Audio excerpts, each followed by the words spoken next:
ಅದೇ ಸಮಯದಲ್ಲಿ ಅವನ ಮಗ ಅಲ್ಲಿಗೆ ಬರ್ತಾನೆ ಮತ್ತೆ ಅಪ್ಪನ್ನ ನೋಡಿ ಹೀಗಂತ ಕೇಳ್ತಾನೆ. ಏನಾಯ್ತಪ್ಪ, ನಿಮಗೆ ಟೆನ್ಷನ್ ಏನಾದರೂ ಇದೆಯಾ? ಸಿಂಬಾ ಶೇರ್ ಎಲ್ಲ ವಿಷಯವನ್ನು ಹೇಳ್ತಾನೆ. ಅದನ್ನ ಕೇಳಿಸ್ಕೊಂಡಿದ ತಕ್ಷಣ ಚಾರ್ಲ್ಸ್ ಅಂತಾನೆ, ನಂಗೆ ಗೊತ್ತಾಗ್ತಾ ಇಲ್ಲ ಆ ಜಾದುಯಿ ಪಕ್ಷಿ ಏನ್ ಮಾಡೋದಂತ. ಡೈರೆಕ್ಟ್ ಆಗಿ ಅಟ್ಯಾಕ್ ಮಾಡಿದ್ರೆ ಅದು ನನ್ನನ್ನು ಕಲ್ಲು ಮಾಡಾಗತ್ತೆ. ಆ ಪಕ್ಷಿಯ ಬಗ್ಗೆ ನಾನು ಕೂಡ ಕೇಳಿದ್ದೀನಪ್ಪ. ವಿಚಿತ್ರವಾಗಿದೆ, ಅದು ಯಾರನ್ನ ಕಲ್ಲು ಮಾಡುತ್ತೋ ಅವರು ಕೂಡ ಮಾಯ ಆಗೋಗ್ತಾರೆ. ಅವರೆಲ್ಲೋಗ್ತಾರೆ?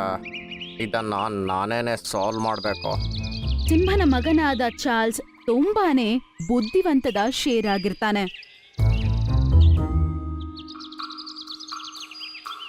ಚಾರ್ಲ್ಸ್ ಶೇರ್ ಆ ಮರದ ಬಳಿ ಹೋಗ್ತಾನೆ. ತುಂಬಾನೇ ಧೈರ್ಯದಿಂದ ಆ ಗೂಬೆಯನ್ನು ನೋಡಿ ಹೀಗಂತ ಕೇಳ್ತಾನೆ, ನೀನಂತೂ ಸಿಂಬಾ ರಾಜನ್ ಮಗ ಅಲ್ವಾ? ಮುಂದಿನ ರಾಜ ನೀನು.